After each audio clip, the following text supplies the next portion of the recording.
Good afternoon, everybody. And I have with me a very special guest, Mr. Amitabh Kant. Needs no introduction. But it will only be fair on my part to remind our viewers of certain idioms, phrases that have become a part of folklore. When you talk about Kerala, God's own country, Amitabh Kant. We talk about incredible India. That was again the wordsmith, Amitabh Kant, at play. We talk about Atmanirbhar Bharat. We also talk about Make in India. Again, Amitabh Kant. And we're going to talk about it. But before we start talking about Atmanirbhar Bharat, the biggest news of the day today is attack on Iran by the US and by Israel, and the retaliation by Iran. They've attacked the air bases in Bahrain. Now the larger picture of this summit that we are trying to showcase is, and understand, is the new world order, Mr. Amitabh Kant. Now, what does this flare up in the Middle East mean for the new world order? So firstly, we are in the midst of conflicts. I mean, not merely in Iran, in the heart of Iran. We've seen a war going on in Europe for the last over 4 years. We've seen a conflict in Middle East, and now in the heart of Iran. And I think this is a joint operation by Israel and America. The Israelis have gone in first. And obviously their aim is, and objective is very clear, that there should be a regime change in Iran.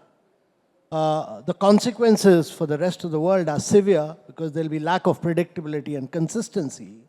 But more than that, there'll be huge impact on oil prices. And you have a scenario where the Russian oil is getting choked out, you'll have the Iranian oil getting choked out. And for energy-dependent countries like India, we import almost about $180 billion worth of fossil fuel. That has severe implication for us. We have a vast segment of Indians living in Iran, so it has severe implications. But from a world order, one basic three things. One is that the period of stability post-World War II has come to an end. We should be absolutely clear. Number two, the complete irrelevance of international organizations like United Nations and Security Council, and much later the World Trade Organization, which was in many ways given an impetus by the United States itself. So the end of multilateral institutions in the post-World War II era. And thirdly, I think the complete breakdown of global supply chains across the world with the coming in of massive tariffs, and the Trumpian tariffs has led to. But in the midst of all this, there's a third force which is very critical, and I think we need to recognize this, which also has an implication in terms of what has been done by the American administration on Anthropic today, is the rise of, we are in the midst of the biggest rise in productivity simply because of data, machine learning, and AI. And AI will transform lives of citizens across the world. It will transform many other areas because it's a general purpose technology across many sectors. So you've seen what the American administration has done on Anthropic, which which has said that it will not participate in the Department of War's attempt to use its AI models for the United States.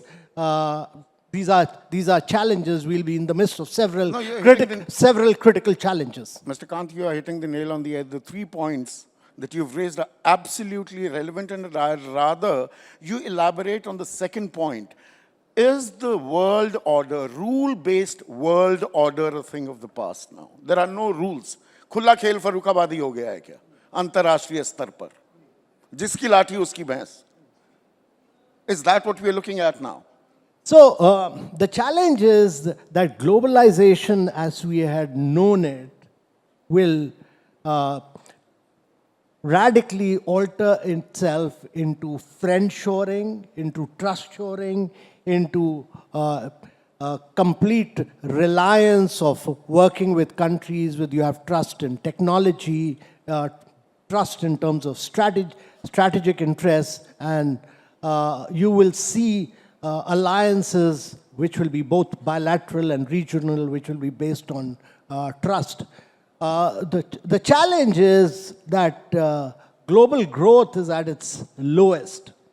Global supply chains had enabled vast segments of population being lifted above poverty line. China had seen this.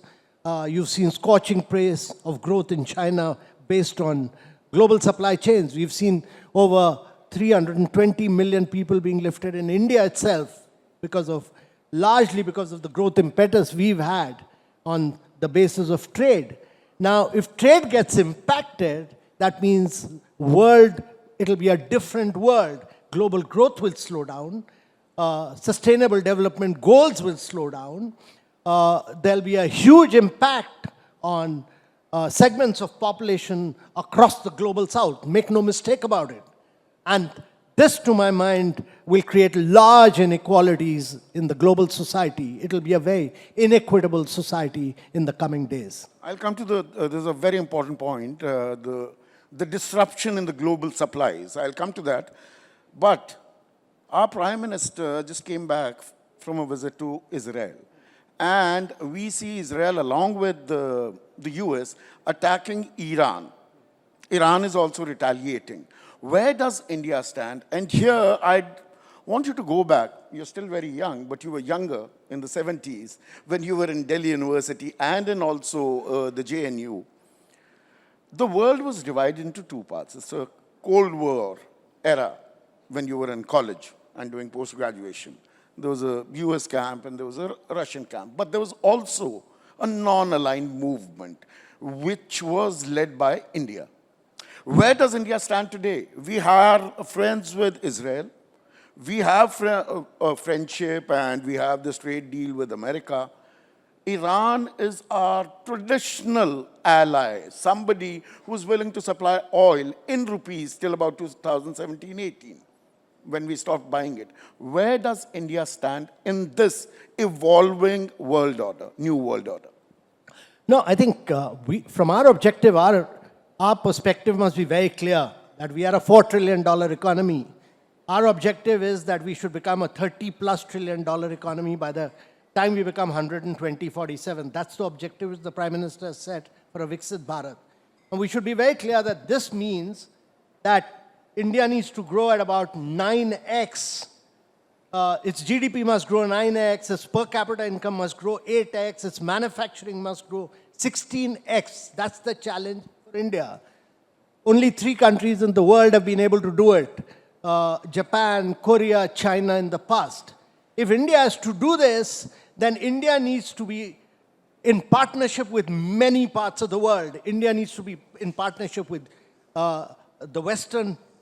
West Asia. India needs to be in partnership with East Asia. India needs to be in partnership with the developed part of the world, Europe and America. And what you're seeing is alliances, India's FTA with Europe, India's coming trade deal with the United States of America, our own relationship with Japan, Australia, the trade in recent times, we've had a FTA with many other countries, but we continue to have very good relationship with both UAE and Saudi. So India needs to work with many, many partners across the world to be able to export and to be able to maintain its strategic interests in several regions. But before I come to that, this is another aspect. You said we are a 4 trillion economy, the 4th largest economy in the world. We talk about this. We've set a very ambitious target of becoming a developed nation by 2047. And we should be able to do that. But is there also the other side of the coin, Mr. Kant, which is, हम चौथी सबसे बड़ी अर्थव्यवस्था तो जरूर हैं, तीसरी भी बन जाएंगे. Is that more a function of our population? Why do I ask that? Is prati vyakti aay, per capita, GDP, isn't that a much better indicator of the progress any society or country is making? और प्रति व्यक्ति आय में हम 142वें हैं दुनिया नहीं, में। प्रति व्यक्ति भी बहुत आवश्यक है और इसीलिए हम कहते हैं कि हमें जो बढ़ावत करनी है उसमें जीडीपी को भी बढ़ना आवश्यक है और प्रति व्यक्ति को भी बढ़ाना आवश्यक है। और इसीलिए हम कहते हैं कि मैन्युफैक्चरिंग को बढ़ावा, क्योंकि भारत की जो ग्रोथ हुई है आप पिछले 3 दशक में, वो सारी ग्रोथ जो हुई है उसमें 65% सर्विसेज की ग्रोथ हुई है। सर्विसेज उतनी नौकरियां नहीं क्रिएट करता है, तो जो भारत का फोकस अब आ रहा है वो कि आप manufacturing, ease of doing business कीजिए, आप मैन्युफैक्चरिंग को बढ़ाइए, कॉस्ट ऑफ डूइंग बिजनेस कम कीजिए और मैन्युफैक्चरिंग के थ्रू नई जॉब्स क्रिएट करिए। उसके बिना बहुत मुश्किल होगा ग्रोथ विद जॉब्स।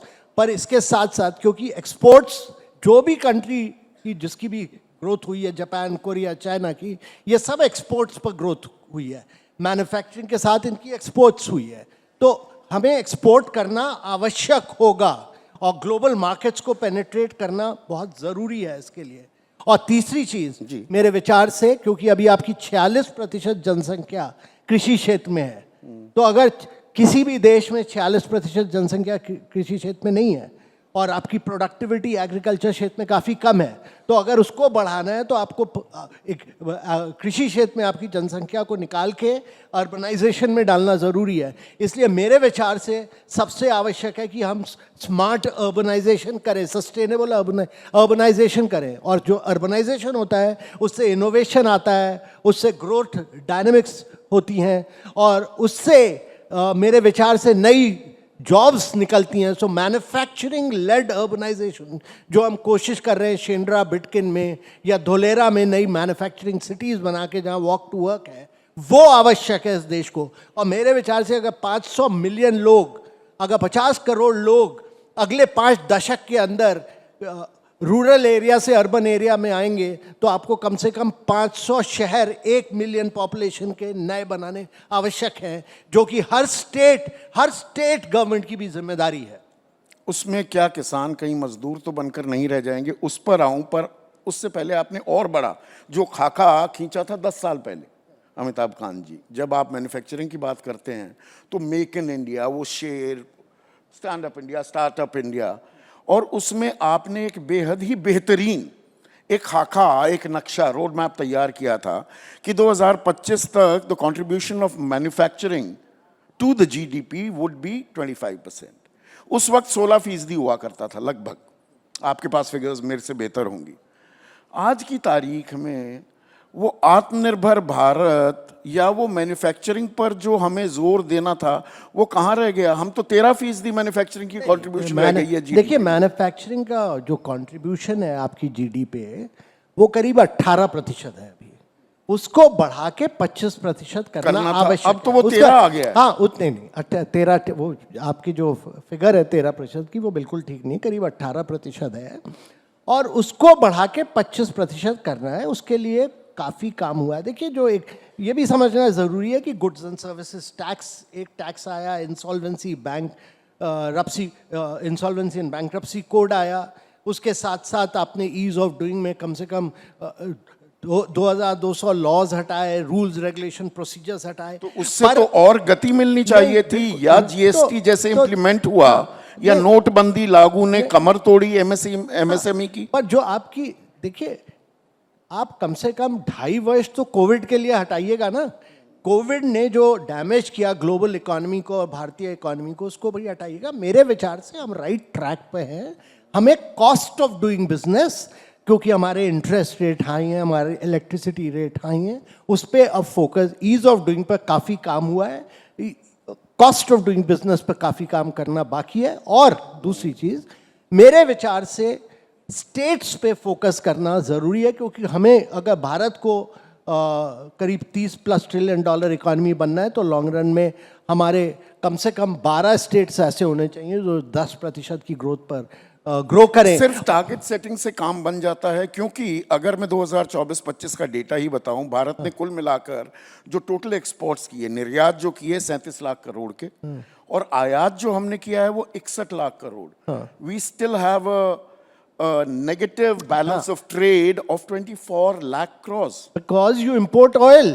आप बेसिक चीज तो देखिए ना कि आपके पास ऑयल है नहीं, तो इसलिए आप 180 बिलियन डॉलर का तेल इंपोर्ट करते हैं। आप तो, आपकी जितनी इंपोर्ट है वो तो ऑयल की वजह से है ना।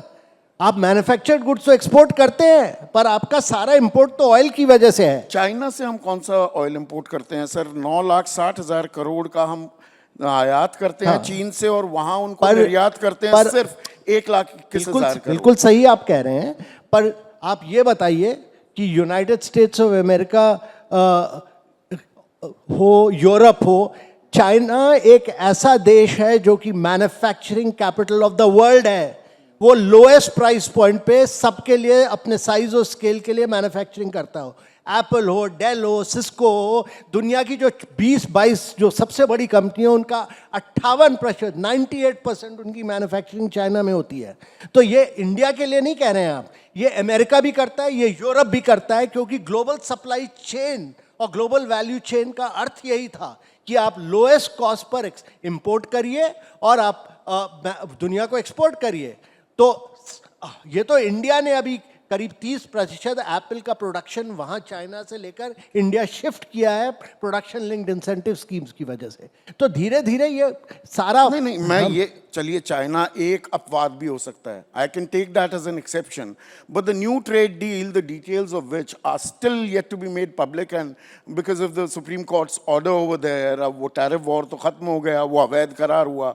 Now another 10% which was later increased to 15% duties. We don't know the details as yet, but the biggest thing that has come out is over the next 5 years, India is going to import $500 billion worth of American goods into the country. $500 billion, मोटा मोटा 45 लाख करोड़, यानी कि 9 लाख करोड़ हर साल हम आयात करेंगे। अभी तक तो हम सिर्फ 3 लाख करोड़ कर रहे थे, 6 लाख करोड़ का तो हम निर्यात कर रहे थे। We had a positive balance of trade with America. अब अमेरिका भी यहाँ पे माल ही बेचेगा तो हम आत्मनिर्भर कैसे बनेंगे सर? ये कैश 22 है क्या? नहीं नहीं, देखिए ऐसा है कि आप अपनी डील जो अमेरिका कर रहा है, अब अमेरिका ने क्या किया कि वो सारे यूरोप हो, जापान हो, सारे के साथ अपनी ट्रेड डील्स रिस्ट्रक्चर कर रहा है। वो कह रहा है मैं फ्री ट्रेड पे, जिसपे ग्लोबल सप्लाई चेन, जिस जो फ्री ट्रेड वर्ल्ड था, उससे मैं हट के सबके साथ ट्रेड डील्स करूंगा। उसने हर देश के साथ यही किया, चाइना के साथ अभी नहीं किया। चाइना की ड्यूटी रेट्स हाई हैं, पर बाकी यूरोप से लेकर जापान से लेकर सारे देश के साथ उसने किया। उन सबकी ट्रेड डील्स अगर आप देखते हैं, क्योंकि आप अपनी ट्रेड डील तो उनके साथ कंपेयर करिएगा ना, और 50% आपके ऊपर ड्यूटी लगी हुई थी, जिसपे आपको टेक्सटाइल पे इम्पैक्ट कर रहा था, लेबर, जेम्स एंड ज्वेलरी पे इम्पैक्ट कर रहा था, फुटवेयर एंड लेदर पे इम्पैक्ट कर रहा था। 50% ड्यूटी, 50% ड्यूटी का क्या मतलब है संदीप जी? एम्बार्गो, मतलब आप कुछ एक्सपोर्ट ही नहीं कर सकते, और ये सारे के सारे आपके लेबर इंटेंसिव सेक्टर हैं। आप 50% से 18% पे उस पर लाते हैं, जबकि नेबरिंग सारी कंट्रीज पर 19 से लेकर 25% तक है। सर, वो डील अच्छी है कि खराब है? नहीं सर, इसमें एक क्लैरिफिकेशन चाहूंगा। पहली बात तो ये 50 से चलिए 18 आ गए, तो हम 17% जो पहले उन पर लगा रहे थे आयात शुल्क, उसको हमने जीरो कर दिया। हम जो 3.3% दे रहे थे, उसको 18 पर उन्होंने रख दिया। तो इसमें हमें फायदा हुआ कि नुकसान हुआ? देखिए, इस पे आप ये जो डील है, ये आप कंपैरेटिव डील देखिएगा विद ऑल अदर कंट्रीज। एक चीज बेसिक समझना आवश्यक है आपको कि अमेरिका दुनिया में अभी भी ग्लोबल जीडीपी जो है, उसमें 27% जीडीपी का कंट्रीब्यूशन अमेरिका से आता है। 48% मार्केट कैपिटलाइजेशन अमेरिका की है, 4% जनसंख्या पे।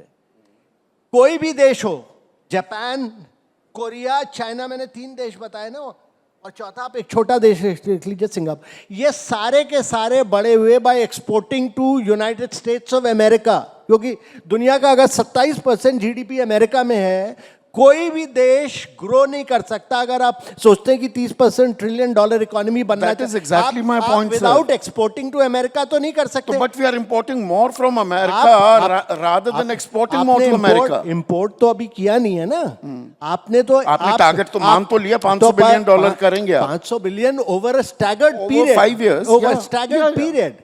Because you will be shifting your oil procurement from other places to the United States. The intention is that you buy 180 billion worth of fossil fuel, oil.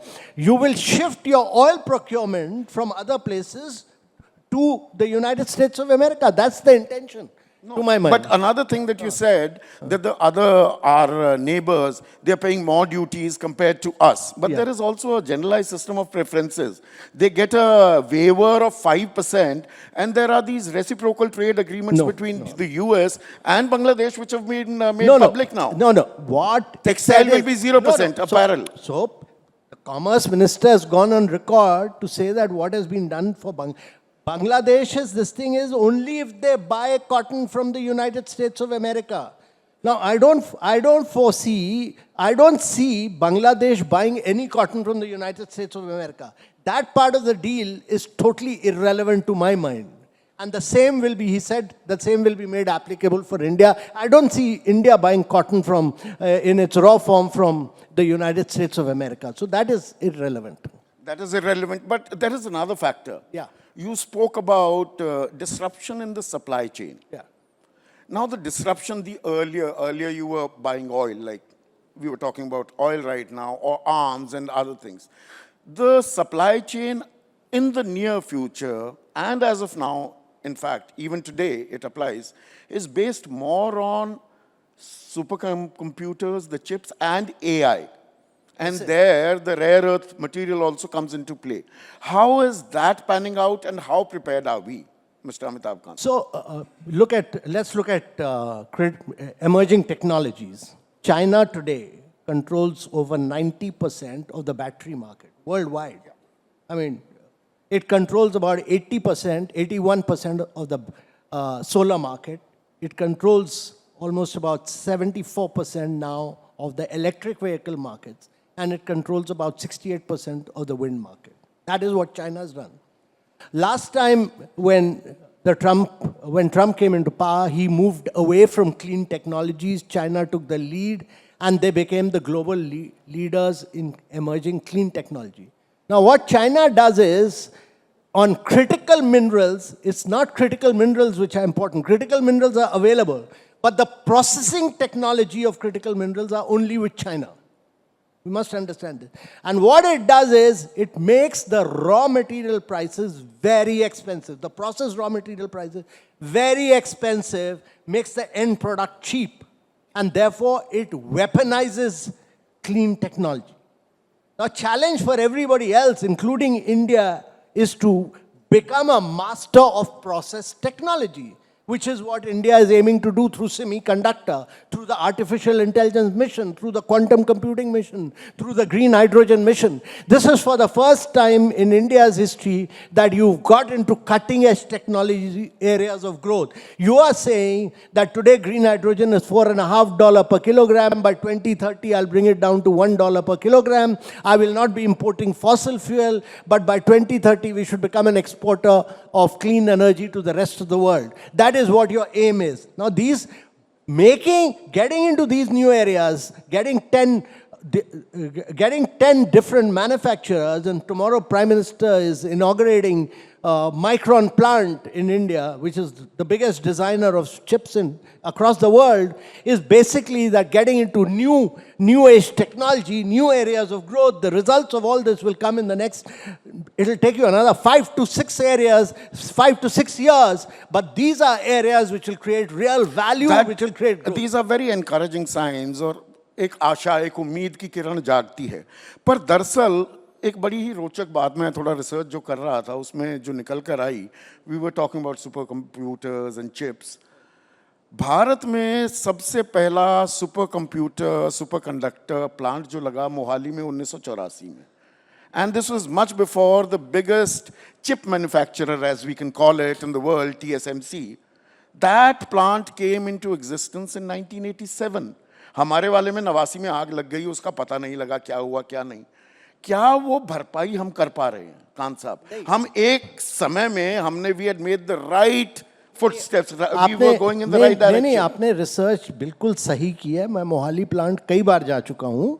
वो Mohali plant अपने ज़माने में काफ़ी advance था, पर वहाँ आग लग गई थी। उसके बाद हमने सेमीकंडक्टर में पिछले 20-25 वर्ष कुछ नहीं किया। कुछ नहीं किया। जी। दुनिया मैं वही कह रहा हूँ, वो एक भरपाई हम ज़माना कैसे था करें? कि इंटेल आया इंडिया, इंटेल ने कहा मैं इंडिया में प्लांट लगाऊंगा। हमने कहा हमने मना कर दिया उस समय इंटेल को। इंटेल फिर गया पेनांग, मलेशिया, और पेनांग में जब इंटेल ने अपना प्लांट लगा दिया, उसके बाद वहाँ पूरा पेनांग का जो डेवलपमेंट हुआ वो सेमीकंडक्टर इंडस्ट्री की वजह से हुआ। तो और इंटेल को ये कहा गया कि हम अब पानी नहीं दे पाएंगे आपको, तो इसलिए आप यहाँ मत लगाइए, वहाँ लगाइए। पर ये cutting edge areas of growth में ये पहली बार है इस देश में कि हम एआई को सपोर्ट कर रहे हैं, हम क्वांटम कंप्यूटिंग को सपोर्ट कर रहे हैं। एआई मिशन क्या कर रहा है? देखिए, आपने 10 स्टार्टअप्स को सपोर्ट किया कि आप सॉवरेन लार्ज लैंग्वेज मॉडल्स बनाइए।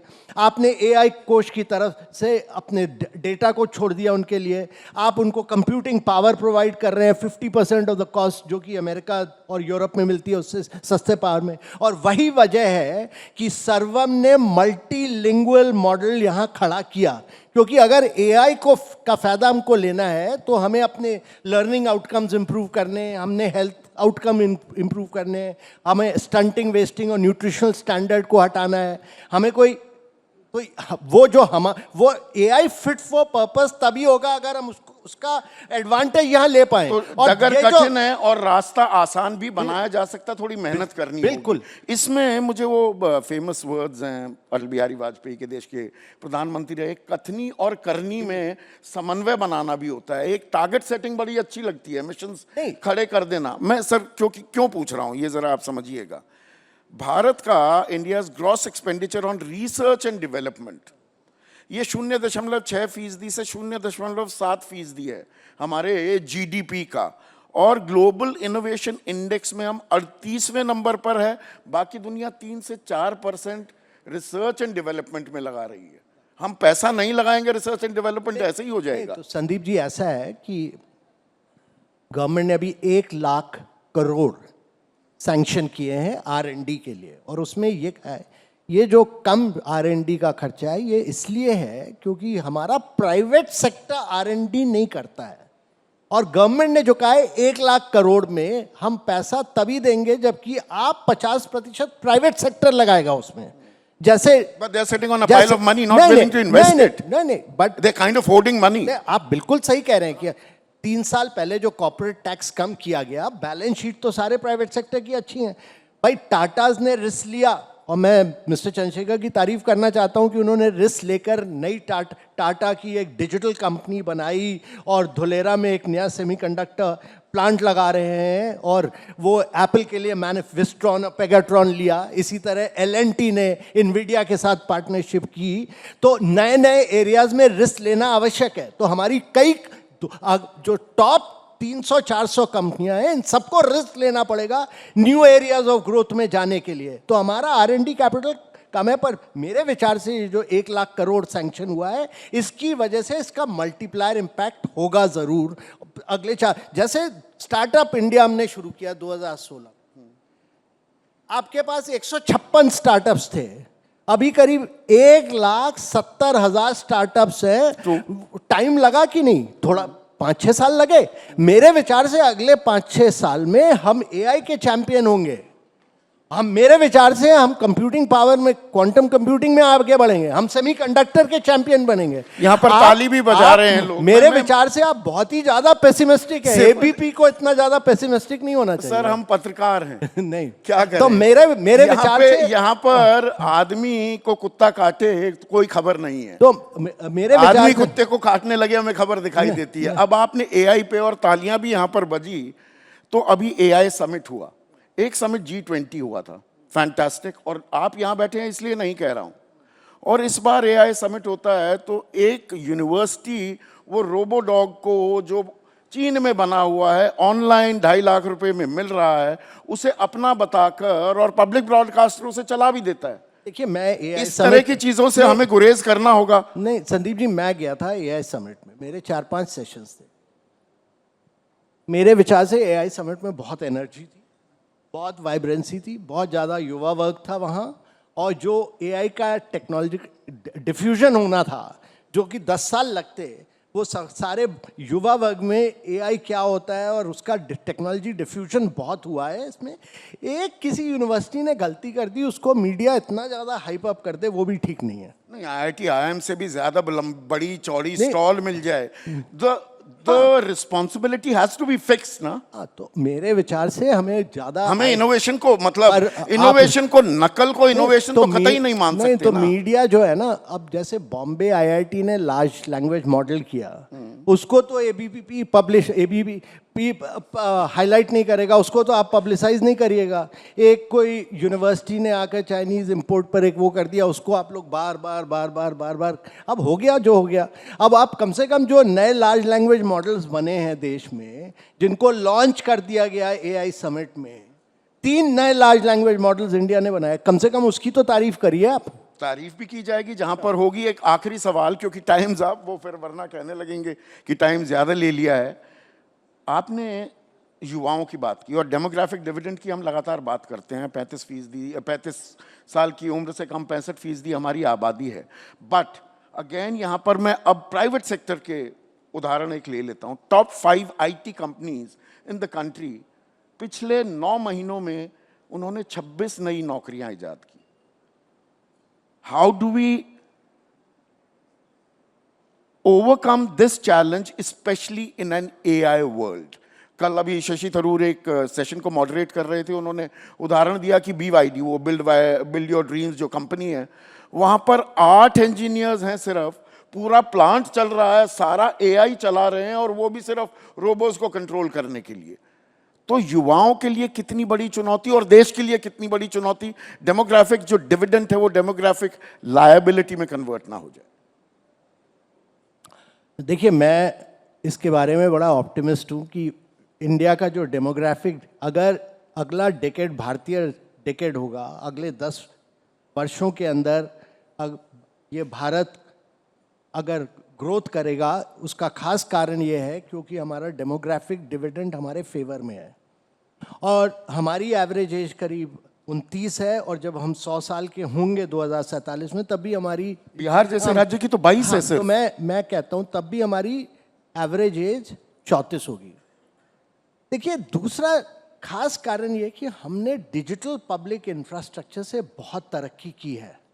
कोई दुनिया में ऐसा देश नहीं है जो कि fast payment, credit, stock market, insurance सबका सब अपने मोबाइल पे 30 सेकंड और UPI is truly remarkable. 30 second. और जब हम इसको DPI फॉर आर्टिफिशियल इंटेलिजेंस कर देंगे, क्योंकि आर्टिफिशियल इंटेलिजेंस का कंप्यूटिंग पावर, डेटा हम अपने स्टार्टअप्स के लिए खोलेंगे और जो खोल रहे हैं, तो इसका बहुत इम्पैक्ट होगा। दूसरी चीज, आप ये भी तो देखिए ना कि महिंद्रास, टाटास, ये सारे के सारे इलेक्ट्रिक मोबिलिटी में जो इन्होंने, महिंद्रा की इलेक्ट्रिक चलाता हूँ, टेस्ला से बेहतर तो है। मैं भी चलाता हूँ, मैं मेरे विचार से भी टेस्ला से अच्छी है वो गाड़ी, और टाटास भी बनाते हैं बहुत बड़ी अच्छी इलेक्ट्रिक व्हीकल। मेरे विचार से पॉलिसी शिफ्ट्स ऐसे किए जा रहे हैं जिससे कि हम टेक्नोलॉजी लीपफ्रॉगिंग करें इन क्षेत्रों में, और मेरे विचार से कई नए एरियाज में नई जॉब्स आएंगी, जैसे सेमीकंडक्टर में नई जॉब्स आएंगी। जब भी टेक्नोलॉजी डिसरप्शन होता है तो हम नई तरह की जॉब्स क्रिएट करते हैं, और वो ज़रूर होगा। इंडिया में भी नई तरह की जॉब्स होंगी। हमें स्किलिंग ज़्यादा करवानी पड़ेगी, वो आवश्यक है, पर ये देश तरक्की करेगा और हम $30 ट्रिलियन इकोनॉमी बढ़ेंगे। हम 8 और 9% की एनुअल ग्रोथ से ग्रो करेंगे। उसका खास कारण ये कि ना केवल डेमोग्राफिक डिविडेंड है, पर कि ये बताइए कि कौन देश है जो कि 30 किलोमीटर रोड और 12 किलोमीटर रेलवे लाइन हर रोज बना रहा हो।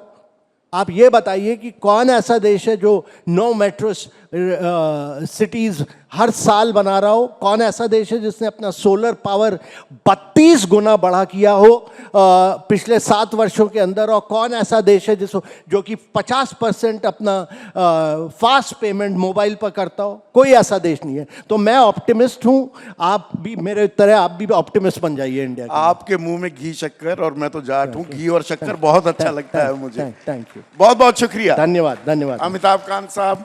So the road is not rosy, but we'll reach over there. That is what Mr. Amitabh Kant said. We'll have to do a lot of hard work, and which we are doing, and we'll have to technologically leapfrog. Thank you so much for sparing your time and coming on this platform, sir.